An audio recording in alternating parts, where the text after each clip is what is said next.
Smite fans, to an amazing Saturday night. We've got you late in the hours of the EU and a little bit early in the afternoon in the NA to bring you some fantastic Smite night action. I'm Frog, joined today by Kaizo, and we've got a great matchup on our hands. Week 2 of Phase 2 here in the Smite Night Discord, Smite Night League, coming at you in the Atlantis division. Kinkai is going up against Pendragon Playmakers, some names that we are familiar with, Kaizo. We got to cast their promotion last time around in phase number 1, and now they're 1-0 in their new division. They're doing well, and they've got an all-new patch to deal with. I'm pretty excited. Yeah, and the best part of all that, Frog, is that you almost got that all right. You said phase 2, and it's actually split 2. But I think it's other the than same that, thing. yeah, I mean, you got close enough. Like, people are going to know what you're talking about. Right, I'm pretty happy with it. People aren't going to necessarily know what I'm going to be talking about, Frog, because that is, like you said, 10.3. This is going to be, at least for you and I, the first game that we're doing together on this new patch, and it's going to be a lot of new stuff. It is a very vastly different meta from the 10.2 patch that we were recently playing on last week. It's a whole different ballgame, Frog. Yeah, it is entirely different, and I'm ready to get right into picks and bans to see how these teams are going to adapt. I mean, we're less than a week in to 10.3. Over 70 gods changed, over 80 changes across the board. And when it comes to items and you know, some new items coming into the game as well, almost every single role, if not, you know, not even almost every single role got impacted pretty significantly, arguably, by this change. And so, and these teams voted on, they wanted to play. They didn't want a week to practice. They didn't want to get their strategy ready. They feel ready to go. They voted to not skip a week, play on this new 10.3 patch. And I think you already can see some of the differences coming out in these bans. Aphrodite, first ban overall. Yeah, and that's just, I don't expect anything different. Afro is kind of crazy, and I was just talking to somebody a couple of days ago about how Hi-Rez has done this before, where they release a tier 5 skin and then, like magic, the T5 skin god happens to be the best god in the game. It happened previously with Thor, it happened with Thanatos, and now with Aphrodite. So having that one taken away is not a big surprise, because, Frog, the big point here, the thing that we're kind of dancing around, is healing is completely different. Like, all the way across the board, healing is just so much different. You used to have characters that got scaling on their healing according to how much power they had. You don't get any of that anymore. It's only as you put levels into abilities or as you level up your character, you get additional healing. Otherwise, that's flat. And to make up for that, Frog, brawling, out of the game. You get 100% of the healing you would ordinarily get, even if you are not in combat with a god, which has been a change that they just undid after, what, a good 2-3 years of brawling, I believe. This is the first time that we're going to see these healers in a landscape where they can get full value out of their out-of-combat healing, which is probably why they're so highly valued right now. Yeah, and that has definitely changed some of these picks and bans we see coming through. Some picks same, some picks very similar to what we've seen. Some bans the same, some very different. I mean, Terra first picked by the order side, Agni and Kukulkan seen before. I would put Agni near the top previously, I think, on the old patch. But despite the healing, you know, what was called the healing nerf patch, right? Everything gets brought down at least a little bit. It certainly seems like Kinkai's don't really want to go in that direction. They are still valuing the healing and perhaps some of the other changes that these characters got, picking Terra and Guan Yu up early on in the draft. Yeah, and this is actually a very interesting draft so far, because it almost looks like 10.3 team for the Order side and 10.2 team for the Chaos side. Kukulkan was considered to be one of the best solo laners, Agni one of the best mid laners, all because they used the items that were very effective last patch very effectively themselves. Whereas the Order side, the Kinkais, they're taking all of the new stuff, all of the stuff that people have been saying, oh, this is going to be OP on Twitter, and talking about, like, your cooldowns are going to be reduced on Guan Yu, which is, by the way, a little bit crazy, but we'll see just how impactful that's going to be. This is really old versus new, Frog, and I think as far as, like, my experience on this patch, which, again, as you said, less than a weekend, nobody knows 100% for sure, but these picks, these Terra Guan Yu men, seem to be pretty darn effective.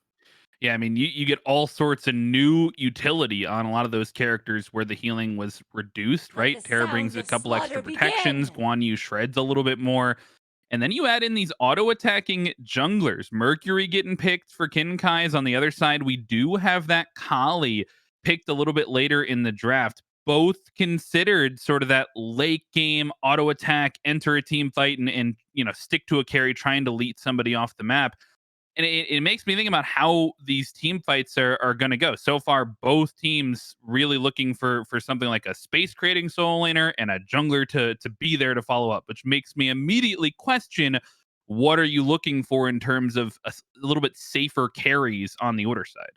Yeah, carries are seemingly the one thing that people have at least locked into this point. Kurnanos and Ishtar are typically the top of that conversation, but I don't know that we're really surprised by that because even last patch, those guys were up pretty close to the top. And Yeah. it seems to be they are the elite within the Hunter class. It's just a matter of, are we playing the Hunter class to be able to see them? And it certainly seems like that's the case right now with crit being changed is very strong right now, with Bloodforge being an incredibly good early power spike that you can actually box very effectively with. It's getting a lot more early game focused, whereas in the 10.2 patch, it was mostly late game stuff. You had teams that were building to scale for the late game. Right now, it seems like people are at least considering taking some fights around the Gold Fury pit, maybe trying to force out the ADC, bully the support. Whatever you might want to do, it's typically an aggressive ADC to help you enable that additional powerful aggression on the left hand side. And they're taking their time for Kinkai's, thinking about where they're going to put these two backliners. It's interesting. A lot of the mid options have been taken off the board. Hebo banned earlier on, and then the This two is gonna be primary picks fun. of last patch, Merlin and Tiamat, taken off the board as well. So thin pickings for She's Kinkai's just as they go stunning. here. The Jingwei, maybe no surprise. One of the safer hunters is maybe they're playing towards that late game. Chang'e, another one of those changes from 10.3, maybe Yes. valued a little bit higher now. Yeah, and I think that Chang'e is going to turn out to be hidden OP, man. I really do. You've got such good value from burst builds in mid right now, where you've got your Doom Orb, your Spear of Desolation, even Rod of Tahuti seems to be coming back. Yeah. And Chang'e's very good at just blowing up one character with a big burst of damage and even doing some crowd control while doing it. But you add on to that, healers are very good right now, and therefore Chang'e as a healer sees value, and Oh, also the as an chauvinist of anti-healer sorrow. sees value, being able to apply some of that anti-heal and prevent the other team from sustaining as well. I think that this is a steal for the Kinkais right here. This is definitely going to be a display of how good our, and particularly my perception of where we stand in the 10.3 meta is going to be. The Kinkais are going to demonstrate that pretty well here. They've picked up just about everything that got changed and is something that people are talking about in a positive way. Now it's just going to be a matter of, can they perform with it? Is this going to be a composition where we end up saying, oh, well, maybe this didn't do what we thought, or is this really just going to be the power draft that it seems to be? Well, all five gods locked in for both sides. We'll jump into the first game of 10.3 here. Kinkai's going up against Pendragon Playmakers. And the first thing I want to start out with, we didn't even get a chance to touch on that last pick from the Playmakers. I totally agree, right? Seems like a 10.3 versus a 10.2 draft, maybe, until this Izanami gets picked Right. up in the last slot by Vanatix. Something a little bit surprising considering how many other options were left up on the table.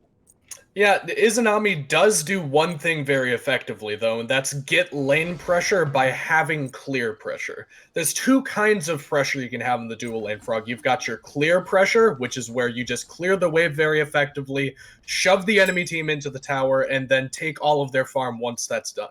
That's what Izanami has. And then you've got the fight pressure or the kill pressure that you get with something like a Kurnanos or a Ymir, where it's not they're going to clear the wave before we can farm the map. It is we are in actual danger of standing here in this lane opposite them. So Vanatix on this Izanami is going to very likely just be clearing out these waves and then walking into the jungle or looking for a little bit of additional poke, something that Jingwei will struggle with more than likely as a character who does not have very good clear. The Persistent Gust, not really your ideal tool to be clearing those waves out, really needs to get those explosive bolts in order to be able to doing that. And really, Terra's kind of in the same vein. She also wants to get a couple of levels under her belt before she can really do much of anything early on. So expect some pretty early aggression and some pretty early benefit to go to the Playmakers over in duo.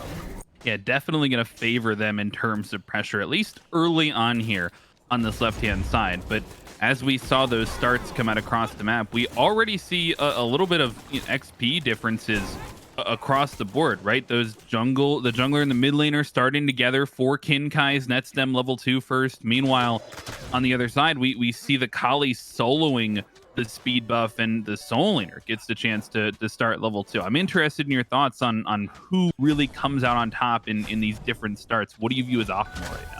Optimal is a little bit subjective. It's a lot more what your team does better. Like, for example, Kukulin is going to win that solo lane against Guan Yu, so giving him an additional level early on, letting him walk into lane level 2 is much more valuable. You can see just how aggressive Kabani's capable of playing over onto Taktiko in the solo lane. It's just a much better look for him because he already wants to play aggressive. Whereas you have somebody like a Kali that doesn't really get a whole lot of benefit from fighting early on, though. As I say that, Frog, taking it to Morton a little bit here, shards have been exchanged, and it looks like they are not done yet.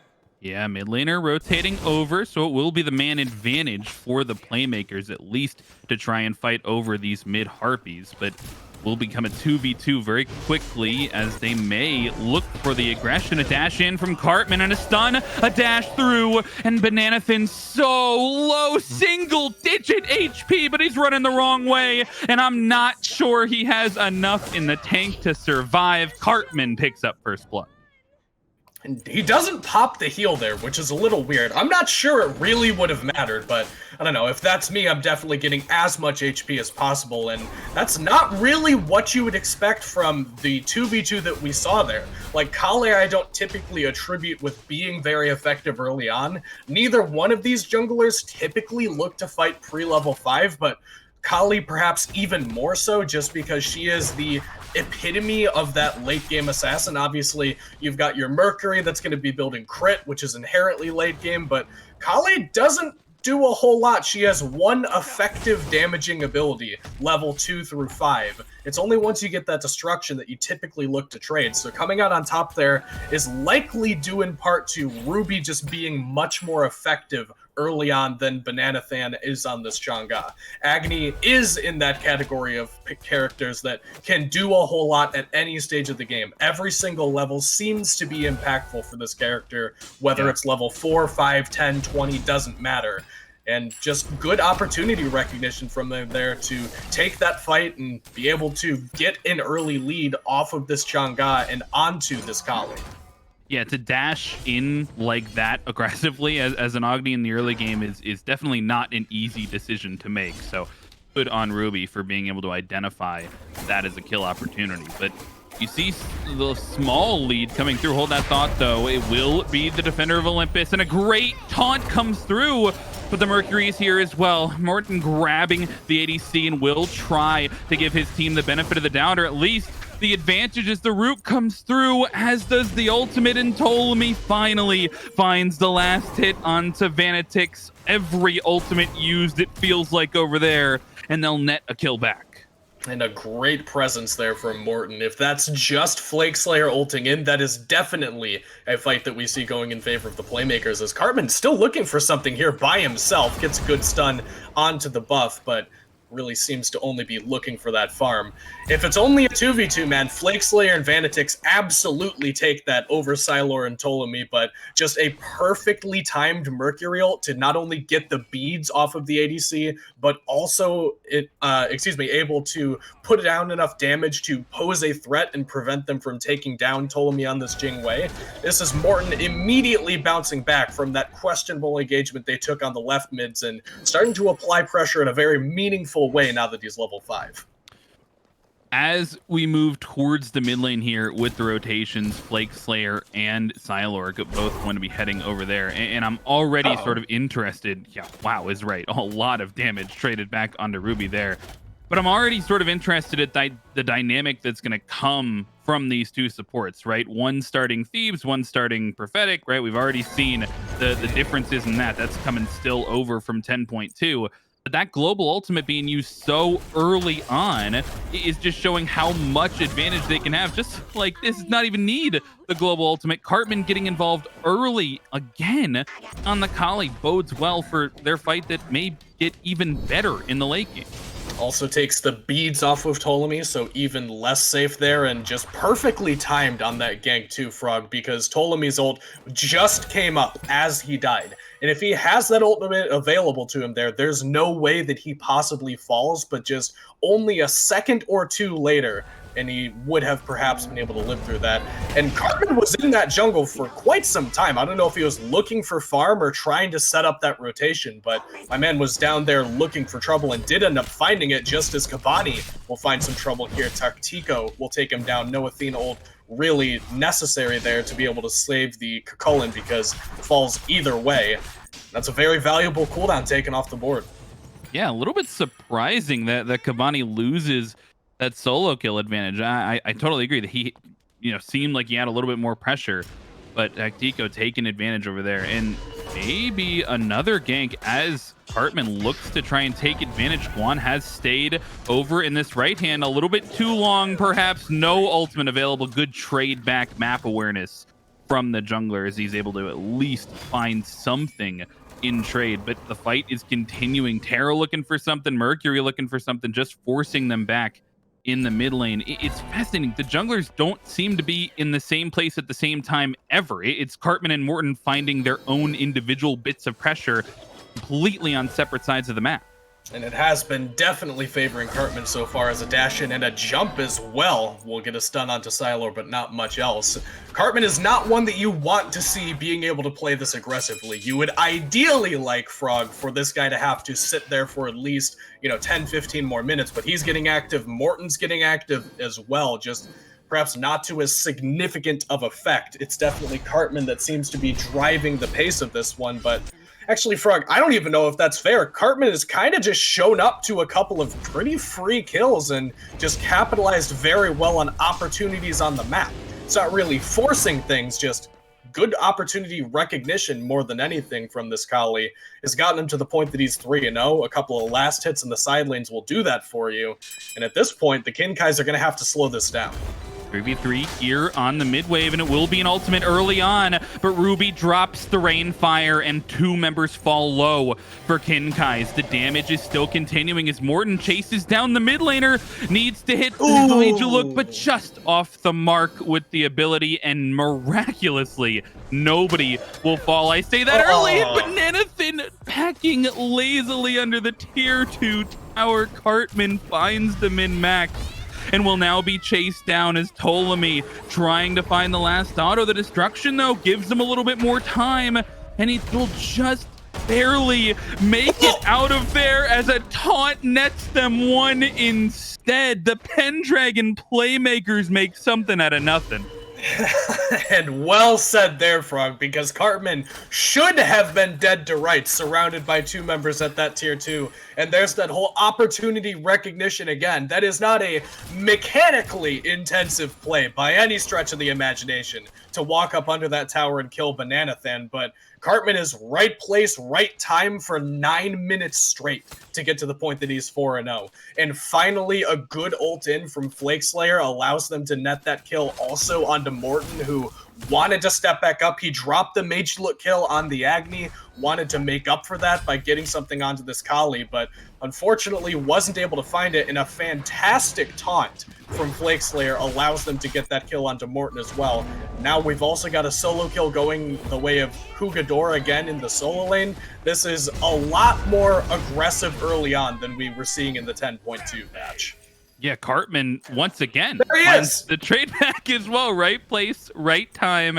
It's almost to his benefit that Kabani keeps leaving him as low as he does. Hugador maybe got to learn to press that back button after he nets that solo kill and avoid losing the life. But we see a couple picks here and there. 2,000 gold lead now netted for the Pendragon Playmakers as it's this consistent bit of poke in the mid lane. I was going to say, but we do get the Sonic Boom, and Ruby is in some trouble. Silo picks up the last hit, and Cartman may be coming in to try and answer back, but just not enough, I think, to chase down the support under the tier 1 tower, and it will instead be a small fight over the mid Harpies. Morton gets out of there just in time, and despite the 2-level deficit, Morton will, with those types of Sonic Boons, that's exactly the type of play you're looking to make on the Mercury.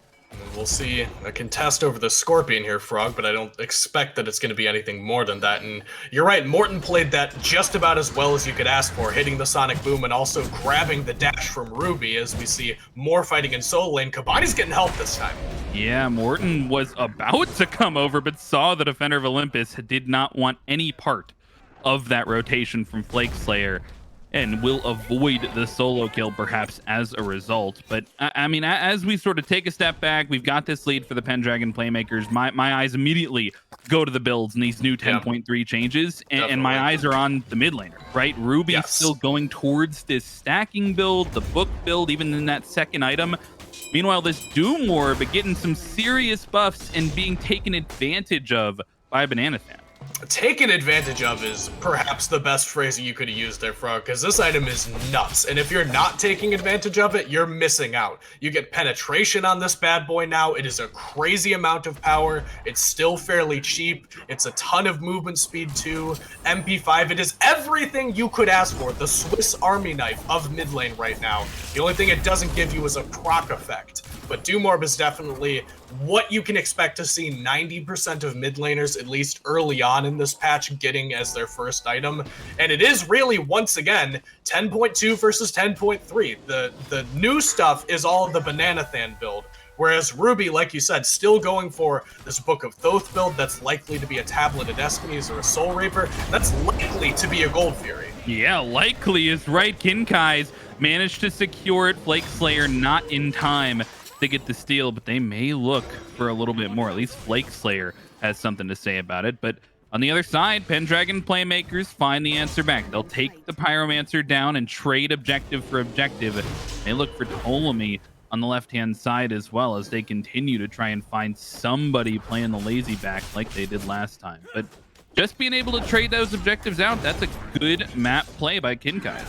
Yep, and they maintained their lead here. That could have been a point where they lost some of it, but instead trading out those objectives does allow them to maintain their status in this game. And honestly, Frog, a lot of this, if not all of this lead, is just on Cartman. You take a look at the fact that Morton only just now ticked over to level 12 to be 2 levels down. That means he's pretty close to 3 levels down and is looking for something over here. Might have an angle.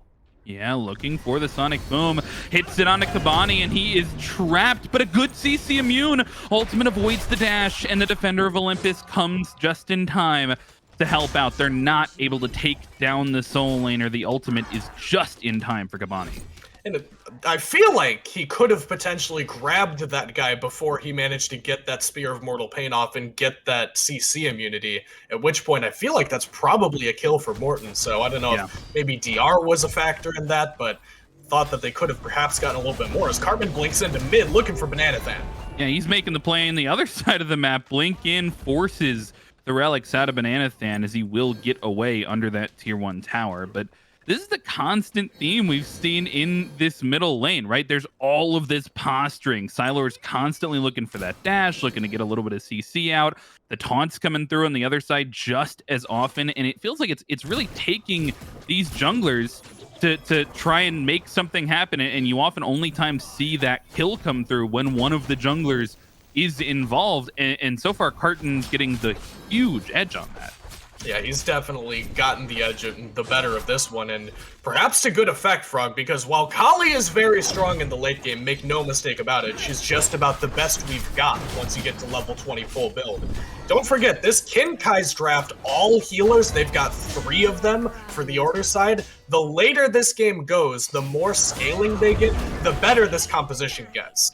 Beautiful immunity from Bananathan to keep alive there with no beads under the tier 1, but we see this constant fighting, we see this posturing in mid lane, and you know, I've got to ask about what comes next. You mentioned it there, right? The scaling up on the healing. The Pendragon Playmakers seem fine with scaling as well, at least, but okay, Fanatics just finds Ptolemy sleeping at the wheel. We haven't even talked about this left side. We knew the pressure was going to be in favor of Fanatics early on, but he's looking to find kills near the tier 2, and he may get punished for it as Sonic Boom comes through, and it's immediately a 3v2, but a good dash over the wall. Disengage is just as good as the chase down, and Vanatix holding on to a 3-level lead now. Yeah, beads just enough to keep him alive there. Aegis will also buy him some time and allow him to jump over that wall. And once again, Morten tries to make something happen, but the Sonic Boom just isn't enough there. I don't think there's anything execution-wise you can necessarily change. It's just Vanatix was not as vulnerable as they perhaps expected. The Flake Slayer Defender of Olympus ultimate did come in when they weren't on vision, so maybe that play was designed by Morten when they didn't have all of the information available to them. But Vanatix, despite having to use both relics there, maintains their hold on what is essentially a stranglehold of the dual lane right now, with 3-level lead manifested very quietly by Vanatix over there, putting him significantly further ahead than Ptolemy on this Jingwei. They are both going crit in this game, Frog, which is pretty normal, but that's going to only get better as the game goes on. Those crits hit harder and harder, and Ptolemy is very out of position here. Yeah, he might be up a creek here. Flake Slayer grabs the taunt in. Beads get forced, and the dash is going to chase as Vanatix trying to follow him through the Gold Fury pit, and Cartman with the blink over, but Jingwei, called safe for a reason, uses everything in the tank to get out of there, and opens the window for Morten to find a kill on the right-hand side. Unfortunately, this may be the Primal Fury as a result. They've pushed the ADC out, they've taken the jungler to the other side of the map, and Cartman does not care about the support being tanky, allegedly tanky, and Bananathan, as a result, is left alone and gets taken out as well. A 1-for-1, and the Gold Fury nets them the better objective, at least traded back by the Playmakers. But Cartman, once again, just making an infinite amount of space for his team, it feels like. Yeah, he is the driving factor in this one for sure. And early on, it was some pretty good opportunity recognition. Right there, he got it done with like some elbow grease onto that Terra. I did not anticipate him to be able to put out that much damage onto the support, who does have Gauntlet of the Thebes fully stacked up, and that's going to make him fairly tanky, but considering this next item is a little bit more spicy and a little newer and not quite so tested, this Lotus Sickle is one that you can likely expect to see on a lot of these healers, getting you a bit of additional protections, but mostly in an AoE. It's not going to give you a whole lot for yourself. It's only got 25 on them base to give to you alone. And that's usually where you go an item as a support, where look at what Flake Slayer has. His item, Prophetic Cloak, is going to give him about 2 to 3 times as much defense. Flake Slayer is using that defense right now under the tier 1 tower to force them all the way back, and a Soul Ring rotation may try to turn this into a full-on fight. Tier 1 tower will fall to the 4 members of the Playmakers, but this rotation over from Tactito may try and turn the fight around.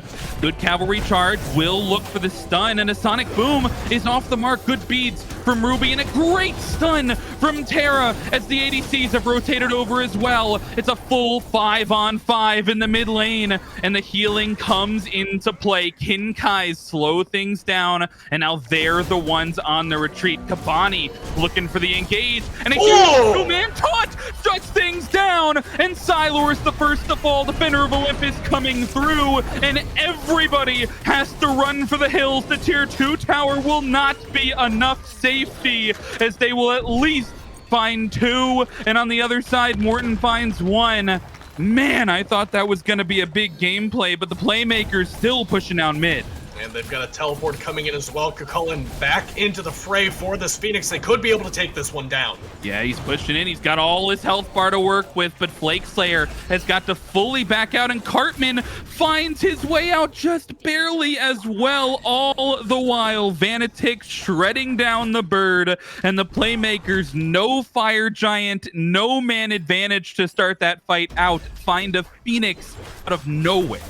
And it looked for a second, Frog, like they might have been able to turn that one around in favor of the Kinkais, because don't forget, 3 healers means that any fight taken where no one dies will always favor the Kinkais here, and Morton takes a huge chunk of damage. As I say, that might actually be in danger from Kabani here, as the Kinkais step back up, trying to make something happen on the back end of that engagement, but will not be able to find it.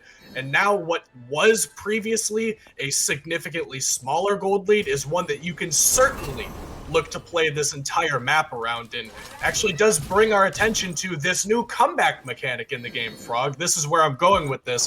1,000 gold per chest on this back camp is what you get. For every 1,000 gold you are down, you get a little bit of additional benefit. It is a built-in comeback mechanic intended to sustain up the gold coffers of not only the lowest player on your team, but also the guy that is closest to him, and then a small amount for the 3 that are the highest on your team. So they do have at least something built into the game to allow them to potentially fight their way back into this one, and told me will have to exit here, but the Playmakers have certainly blown this one wide open.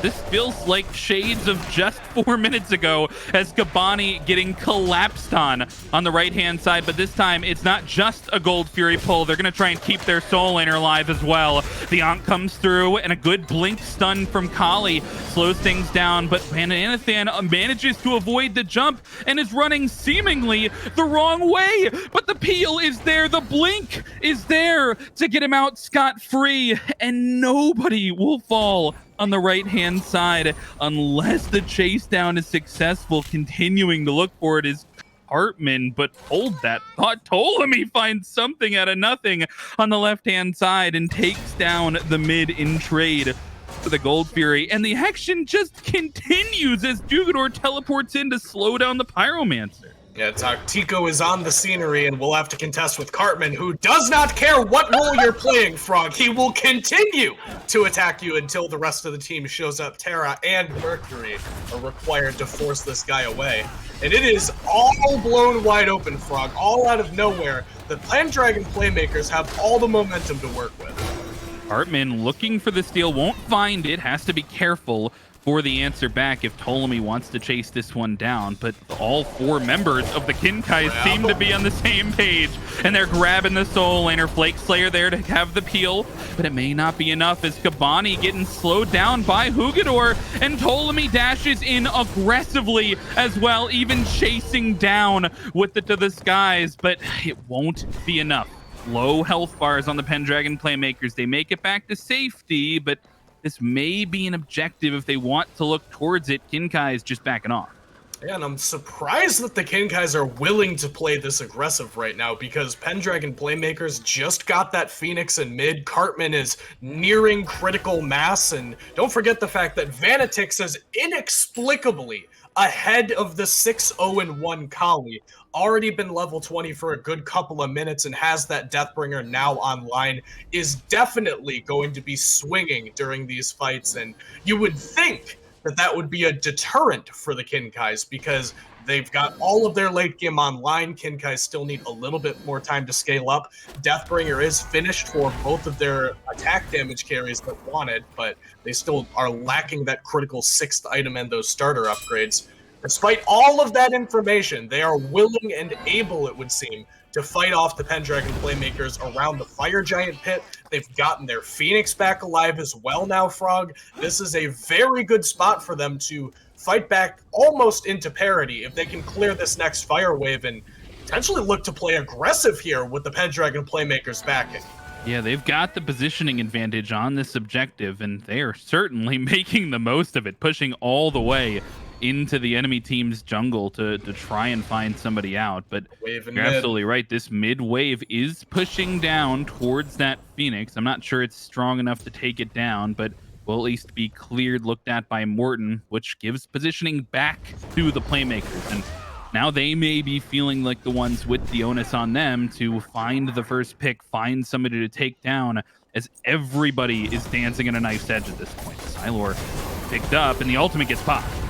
And they're gonna Chang'e ult here as well, which stuns out several. Jingwei will manage to disengage, and it's gonna be Cartman with all the attention on him. Yeah, he turns around onto the solo laner, and it's a taunt back in, and shredded down Cartman, unstoppable at 7-0, and gets helped out by Vanitix to take down the jungler as well. Ptolemy looking to dash away, but Kabani has all of the health in the world to dive this Phoenix, and the rest of his team grouped up behind him as they'll take down a third. And this may be enough for the end. All 5 members, only 2 here to try and defend. Ptolemy and Bananathan have to put the world on their shoulders, and it will not be enough. Ptolemy falls for good measure. They've got minions in the Titan room, and Cartman makes it a deicide as the Pendragon Playmakers will take game 1. Wow, and in emphatic fashion as well. There was never a doubt in your mind, if you were watching that game closely, that the Kinkais were going to be taking the L in this one. The Playmakers just had their number the entire time. Frog Cartman gets off to a 5-0 lead on this Kali that's supposed to be a late game menace, and somehow manages to be a force not only in the early but also the mid game.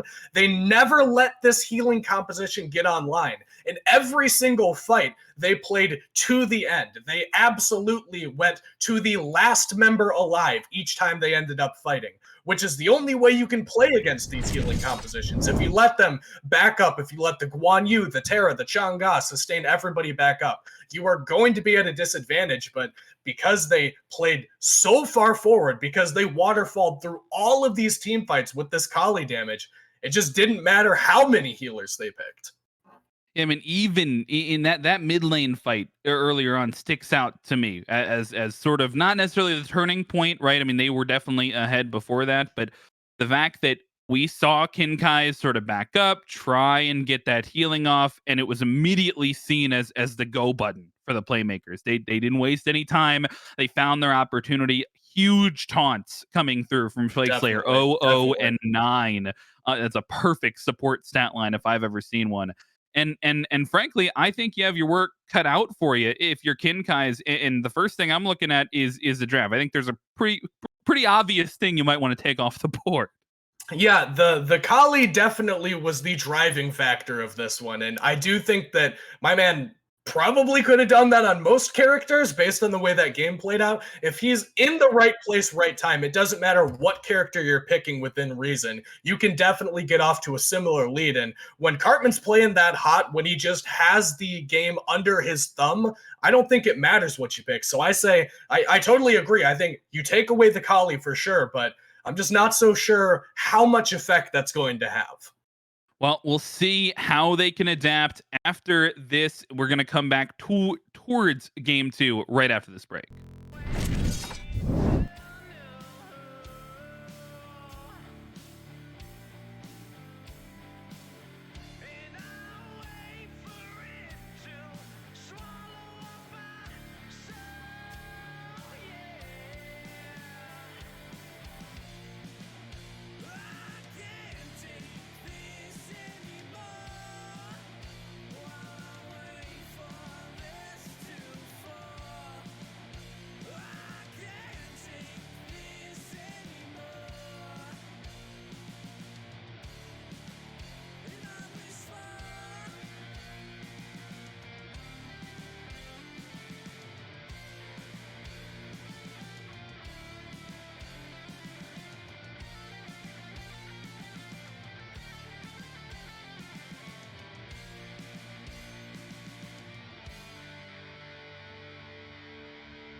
I didn't feel anything for you. You don't believe me, but yes, it's true. Still now I don't know why you go through all that just to try and bring things back to how they used to be. But forget it, 'cause now I'm free. You had your life planned to a T, but from now on you'll go without me. Yeah, deal with a psychopath. How did you think that it would end? Now before you feel his wrath. Insanity is just around the bend. He has his guns and lies in disguise. It's just something that you can make. You had deal with a psychopath. This is the last might be the end.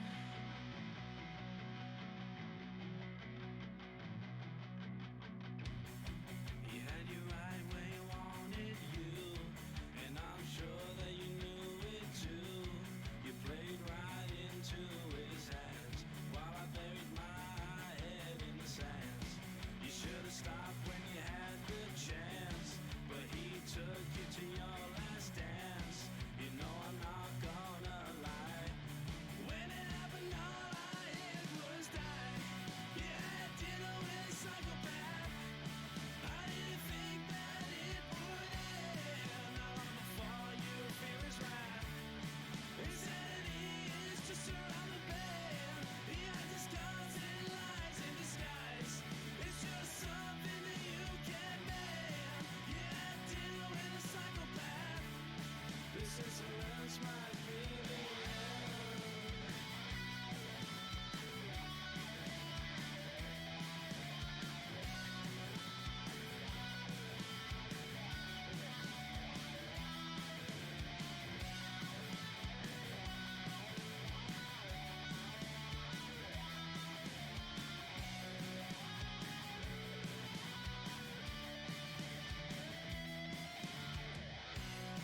Yeah, deal with a psychopath. How did you think that it would end? How long before you feel his wrath? Insanity is just around the bend. He has his constant lies in disguise. It's just something that you can make. You had deal with a psychopath. This is the last might be the end. This is the last might be the end. This is the last might be the end.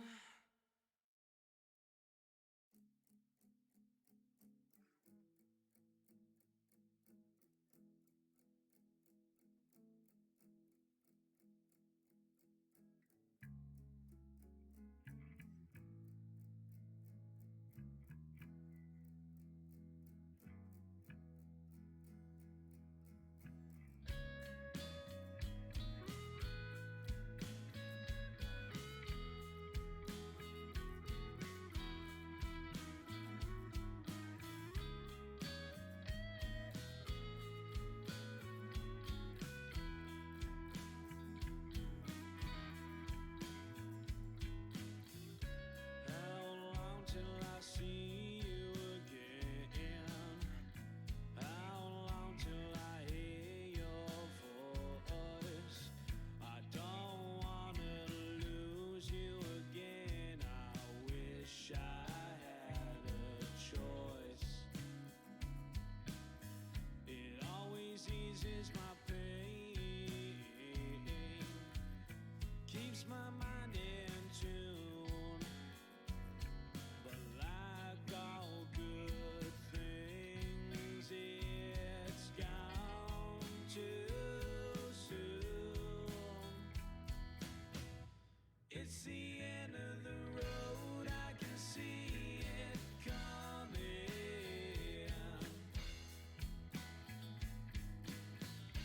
It's the end of the road for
It's the end of the road, I can see it coming.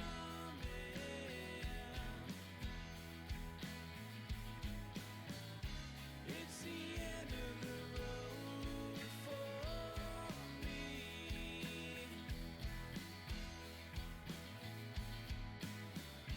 It's the end of the road, can you feel it crumbling?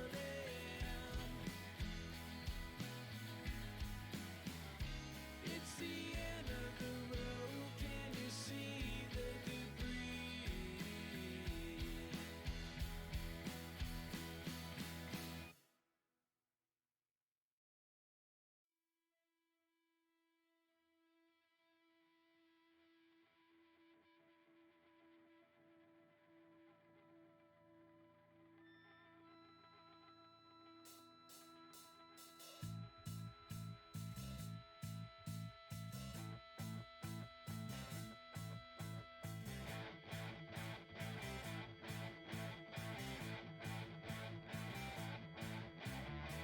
Come on, lose my mind, running out of time.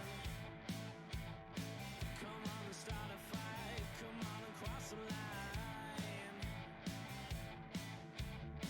Just have a think about what I will do to you.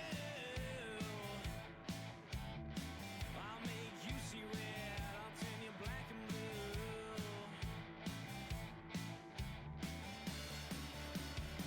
Look what you did to me.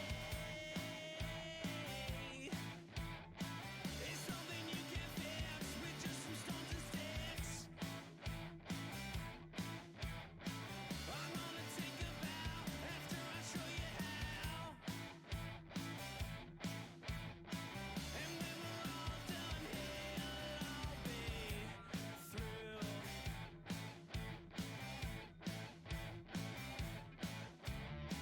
Come on and spit some blood, come on and take me on. Come on and throw a punch, don't think it'll last too long.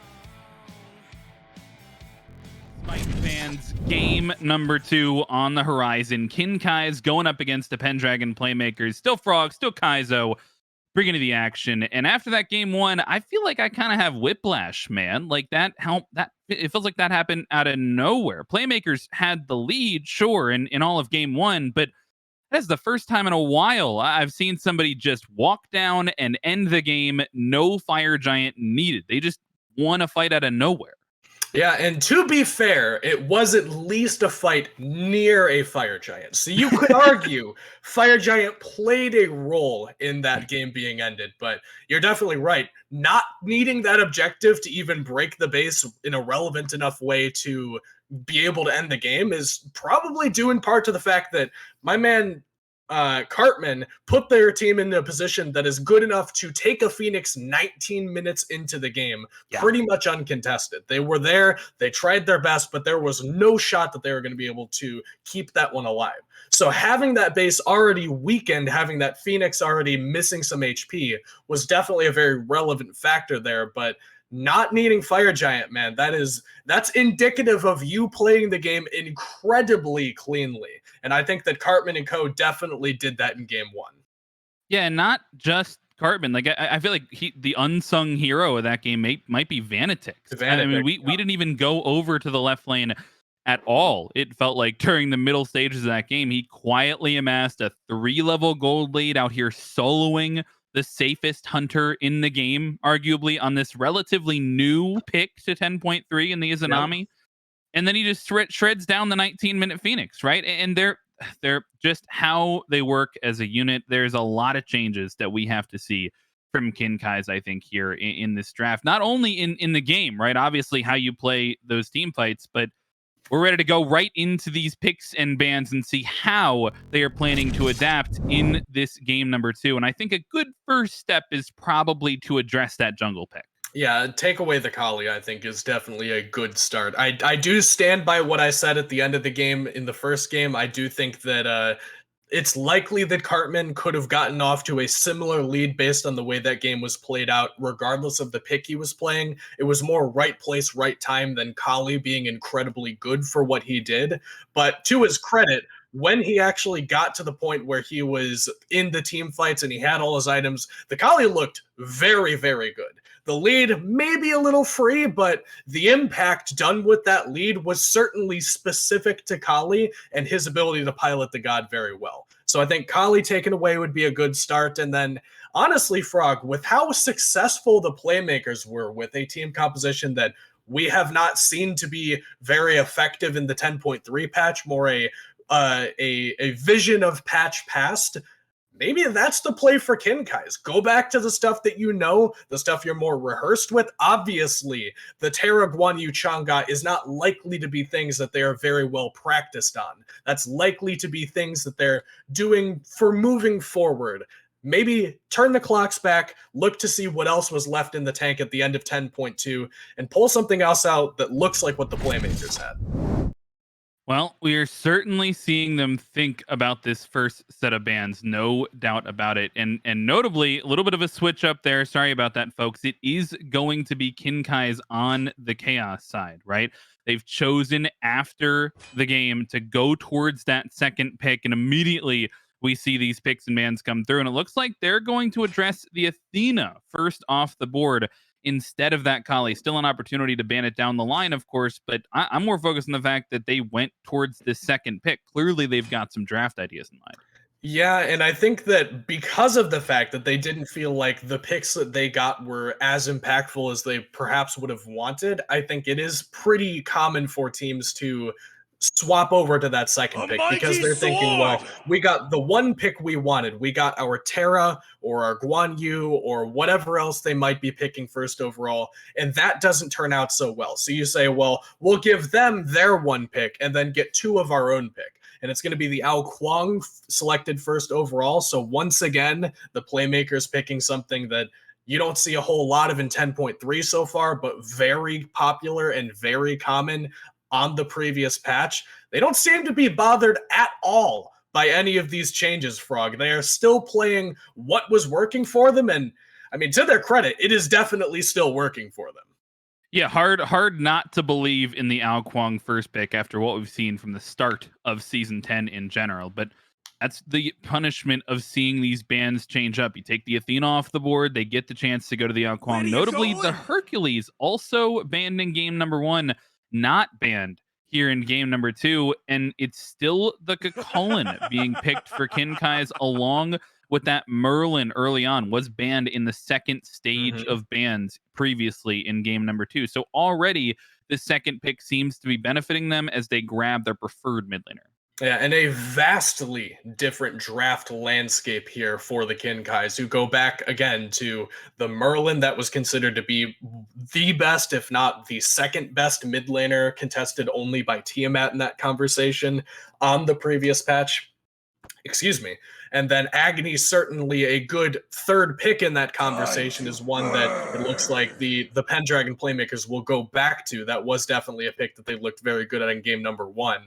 But I really like the adaptation, Frog. I think that it's very clear that they weren't as rehearsed on the quote-unquote breaking news meta that people are seeming to play, where you just pick a whole bunch of healers.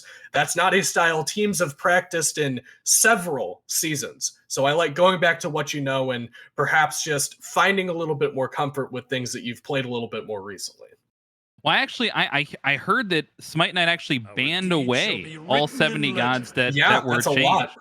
That's so they're actually, they're sort of locked into the 10.2 meta, but we might have to disqualify Pendragon Playmakers for taking the Guan off the table this time around. They're obviously taking advantage of that change, but they do take their favorite soul laner, and I'm a little bit surprised that Herc doesn't get picked up, to be honest. I mean, if they're going to value it enough to ban it away, you would think one of these sides would value it enough to pick it, but instead it's the same soul lane matchup, just swap sides.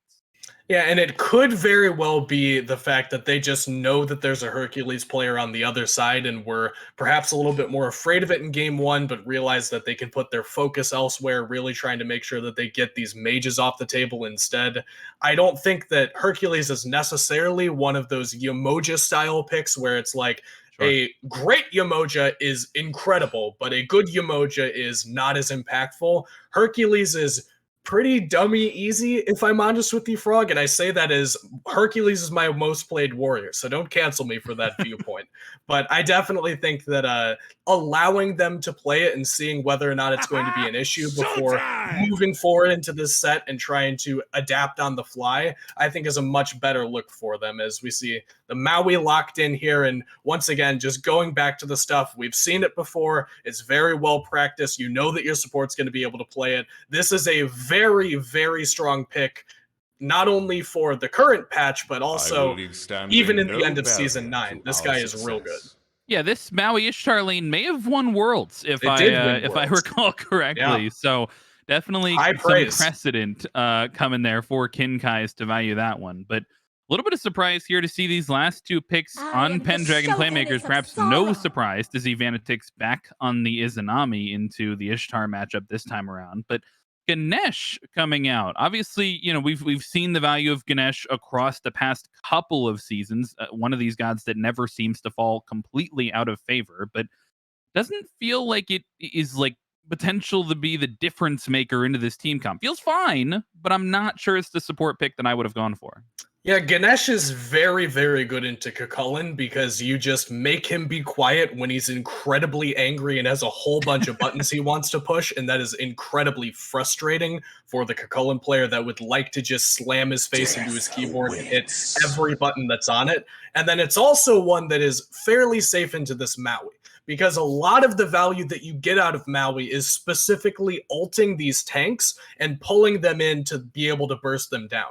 Ganesh has two different ways to be able to immune that in both the charge and also the ohm, so that knock-up immunity being a little bit safer and perhaps being able to bully this Maui as well if you can successfully lock him down with that grab is definitely a good look for keeping your support alive and kind of taking away ammunition from the other side and essentially retracting their game plan for them and making them perhaps look for a different angle into these fights. Yeah, not to mention, you pull the Ganesh back, potentially you pull the cage back towards you, and you get the pillars dropped on you immediately. So definitely some value in the support pick, and we see that last pick come out from Kinkai's, matching the exit going towards that Thanatos to battle down the Ao Kuang. But with that last pick, we are ready for game number 2. Pendragon Playmakers looking to close things out. Kinkai is looking to push us to a game number 3 here in week number 2. What is it? I'm going to get it wrong again because I still want to say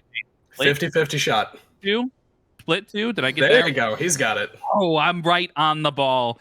And we are right in to game number 2. And immediately I'm looking at the builds this time around, and I'm noticing a change in the song. Yes, same. Point out that change. That is going to, yeah. The new thing, Frog, and you're gonna be shocked that I recognize this as well when we load it in. It's not the wing shard, as our spectator Judas points out. It is the Morning Star for Hugadora Tactico on this Cucullin. Usually, you get some kind of breastplate there. You maybe want some kind of health item, but this is a Transcendence, more than likely, on this Cucullin, which is an incredibly ego-heavy pickup for him, because this just says, I want a whole bunch of power to be able to put Kabani into the dirt. And Cucullin does very well with power. He is definitely a character that can swing very hard if you give him enough power to work with. Look how much damage he's taking. And he's just dying, Frog. What is happening here? He's rage transforming on the camp because he pulled the No way! No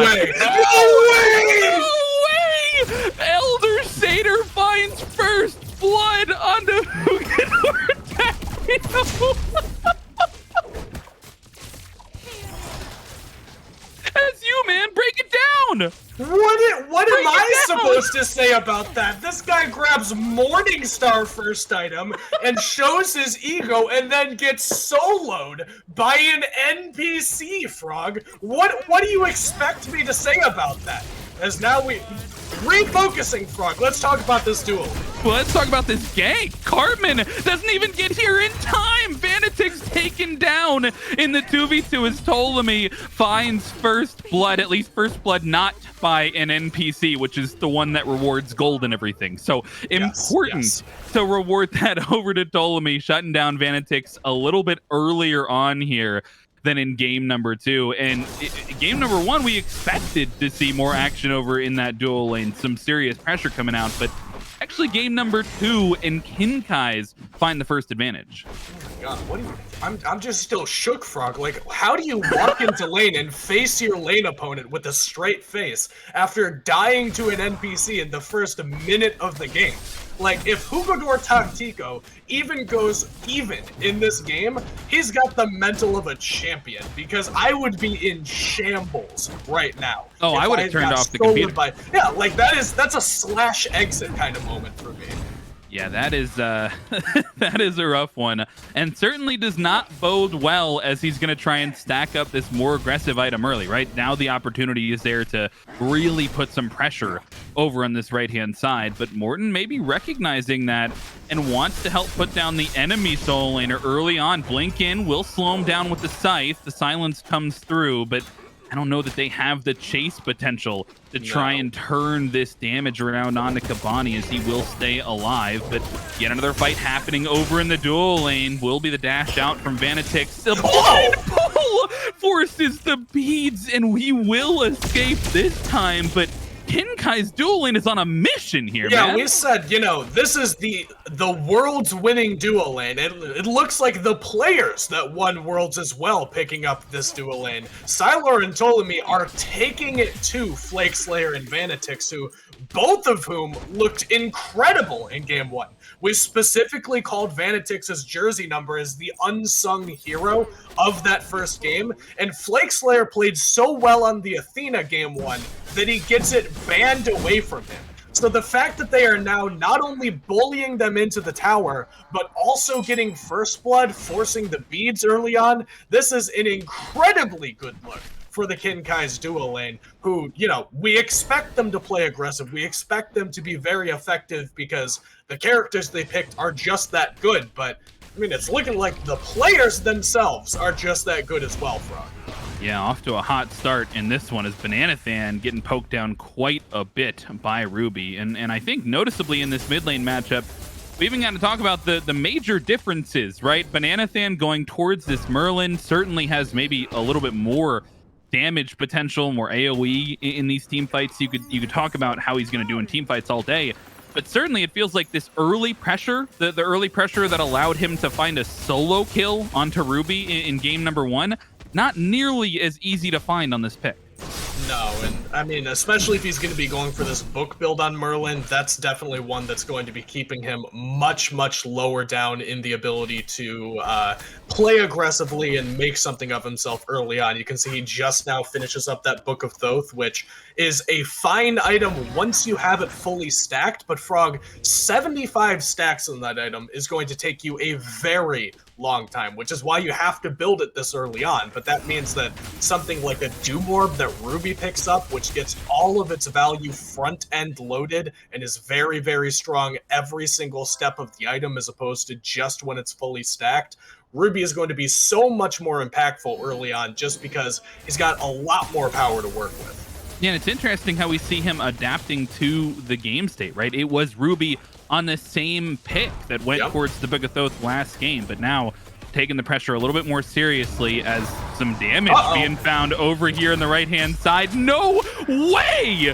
Cartman gets traded out by Jugador. I think it was just a sliver of health that prevented that execute from coming through, but the fight in the mid lane starting out as well. A blink in from Morten slows Flake Slayer down. A great pull will keep him from getting under that tier 1, but just barely makes it back to safety. Help of the mid laner to force the enemies back, rather, as the fighting continues across the map, but Cartman not finding the same success early on that he did in game 1.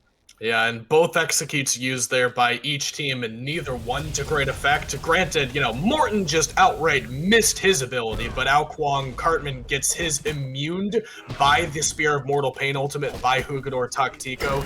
That's going to prevent him from... Oh, Dash actually caught here from Ruby. He should be fine here, Frog, but the damage is coming in from Bananathan. Oh my. The pull back in. My man is goated on this Maui. Dude, Ruby gets out with a steal. there. I feel like Bananathan definitely could have committed a little bit more and would have been able to take down the mid laner. But not only does he keep him in for all that damage, he burns the beads at the same time.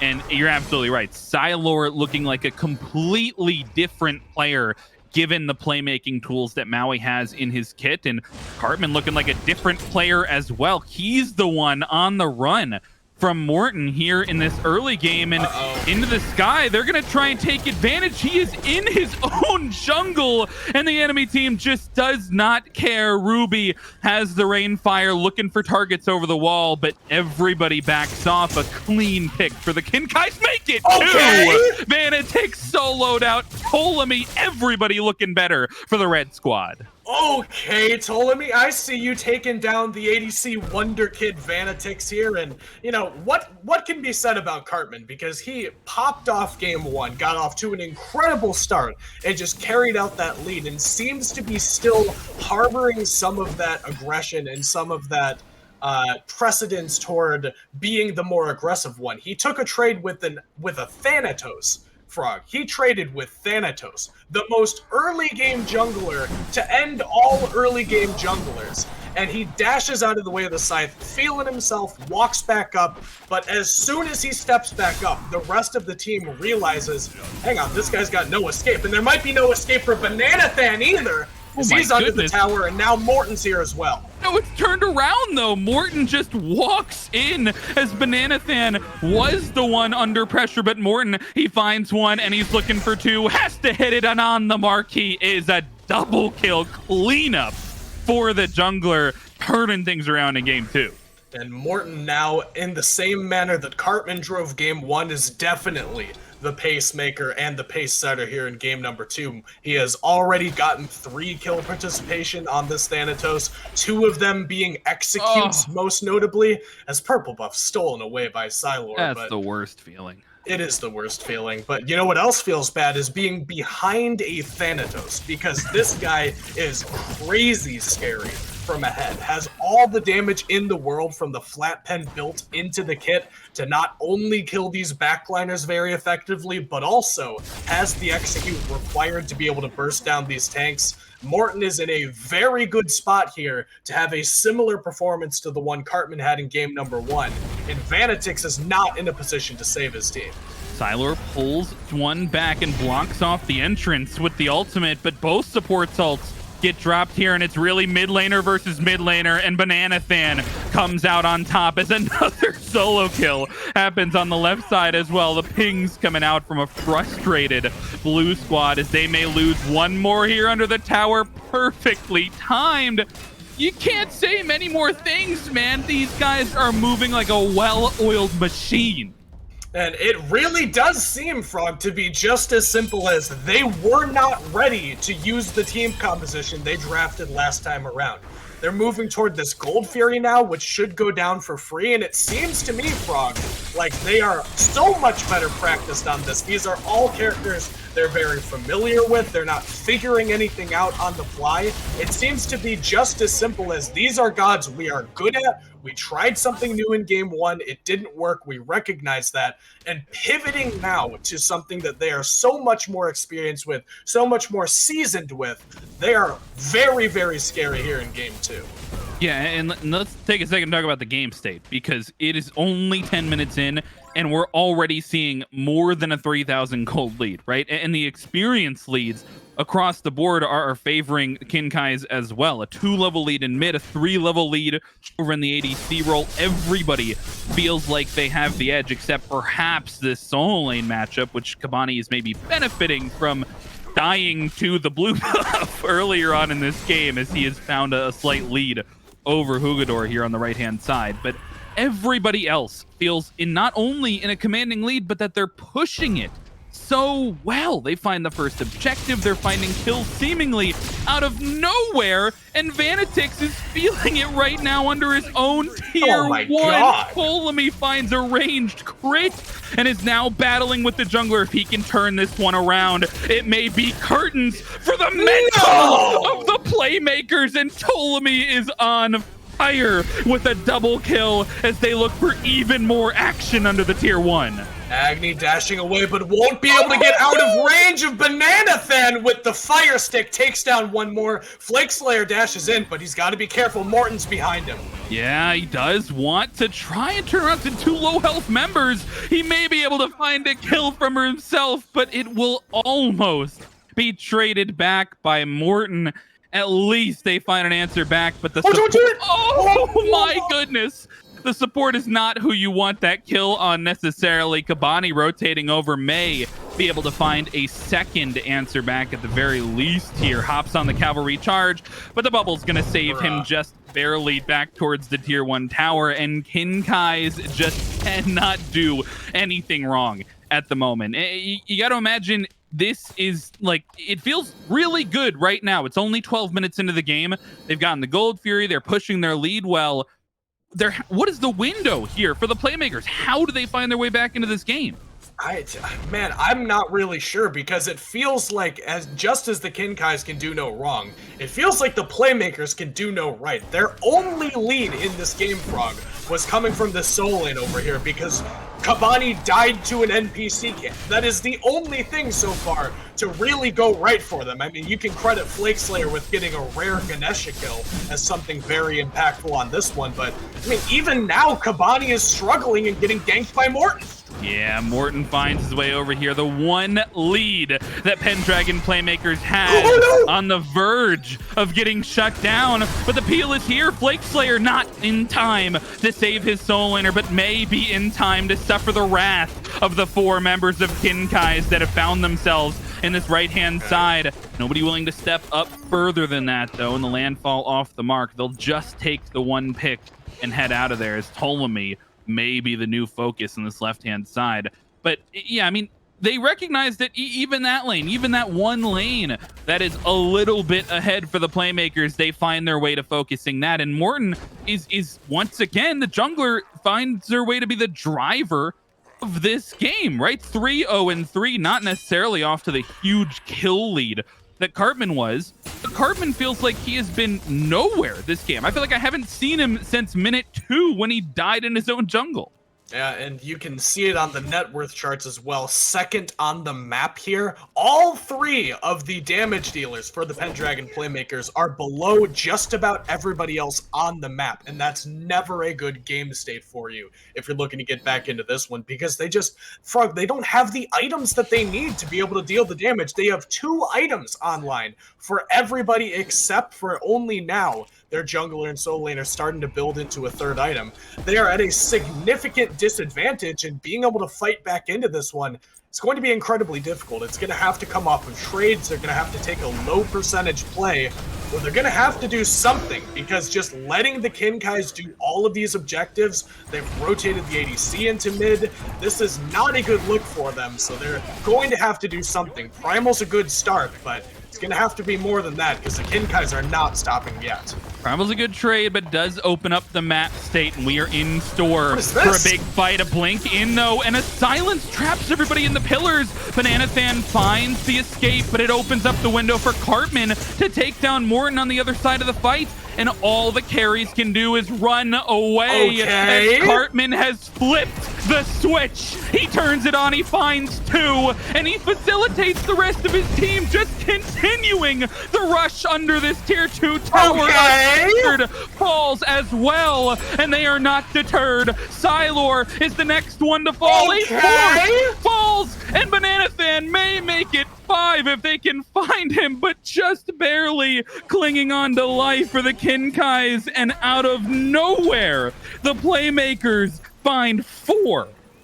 And cut the lead to just about nothing with that fight. I was just in the middle of saying, Frog, they are 3,000 gold, or excuse me, 4,000 gold, no, I don't know. They're very far down, Frog, and that shouldn't have been a good fight for them, but an incredible ult from Flake Slayer traps in all of the relevant members. The Playmakers rotating over from that Primal Fury catch the King Kais stepping too far forward when they were still a little bit chunked out from that previous engagement, still had a little bit of damage on them from doing that Pyromancer, and the positioning that they had in that team fight was not conducive to the fight that broke out. Their backline was so far forward, so far away from safety, that in order to make any kind of zone happen, Jugador Tactico has to step all the way up to the tier 2 tower line.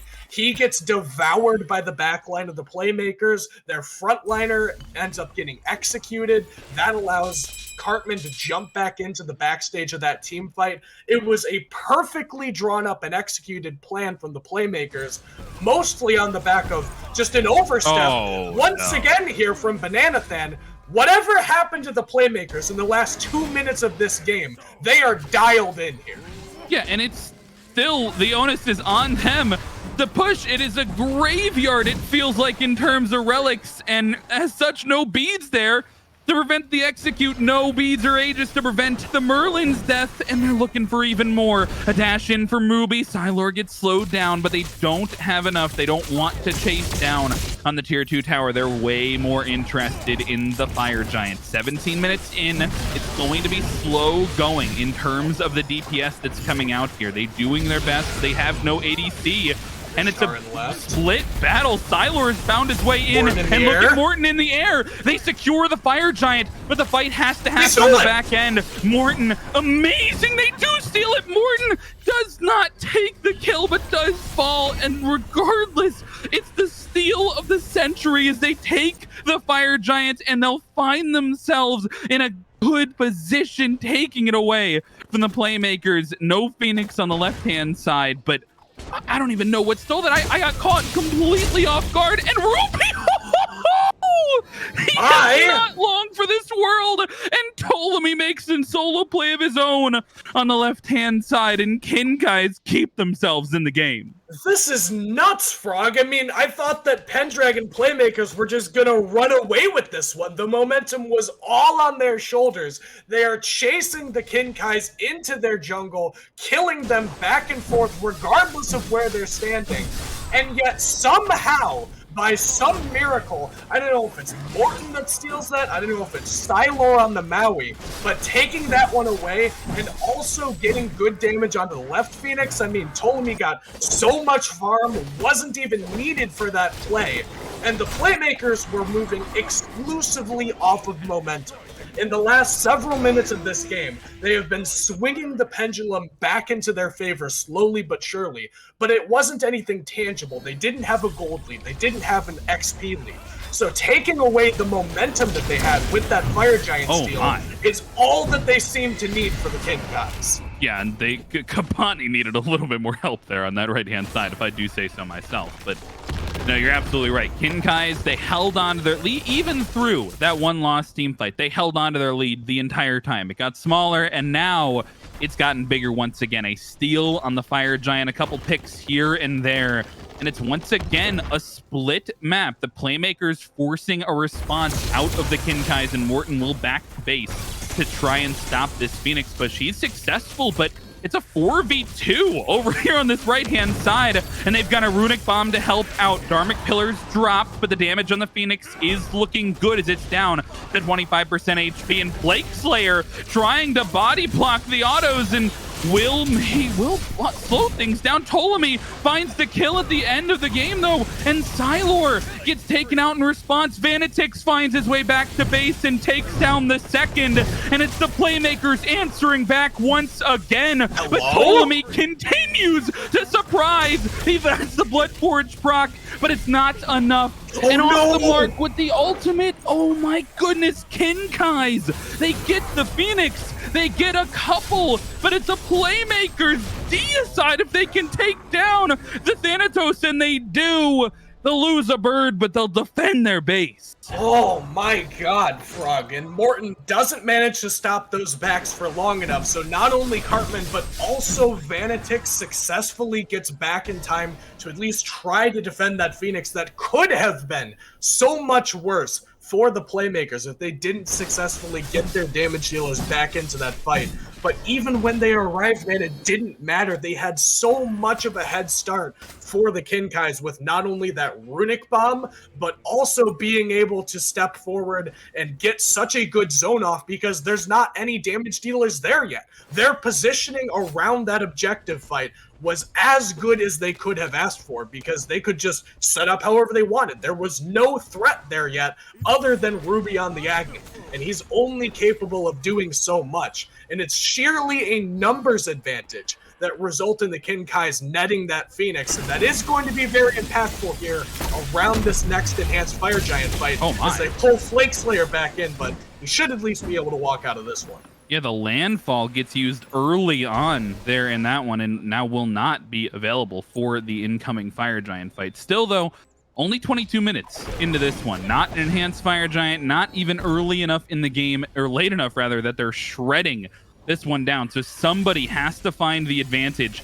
in this fight, and look at where Cartman is positioned. He is behind everybody, just waiting for an opportunity.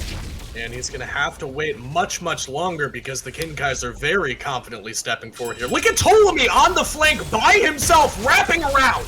Oh my goodness, he finds the damage almost completely alone, solos Ruby for an ADC to make that type of play. The rest of his team is there to follow up. Cartman is the next one to fall. It'll be 2 down, but Kabani is not done quite yet. Takes down Morton, and it's Vanatix forced to dash away. Flake Slayer will be taken down as well. 3 fall for the Playmakers. Kabani, the only one now in range that Kinkais can look at, and he is not long for this world. 4 members down. It's Vanatix against the world, and I'm not sure he has enough. No ultimate available, no relics available for him to put on this defense, and he can't even step up. There's no damage to be done unless the miracle does not come through. They have the fire waves, and it's got to be on Ruby to make the game-changing play if he can. And he finds 1, he finds 2, but Nathan has to turn it around, and Aegis will do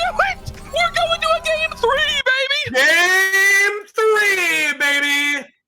I cannot believe that the Kinkais managed to pull that one off. Ptolemy dashes in to 7 people all by himself, gets an incredible flank off onto the Pendragon Playmakers, and that is the only reason that fight goes as well as it does for the Kinkais. I've never seen an ADC flank an enemy team so damn successfully before in my entire life. We called Vanatix's name in the first game. He looked incredible in game number 1, but make no mistake about it, Frog, Ptolemy completely outclassed Vanatix in game 2.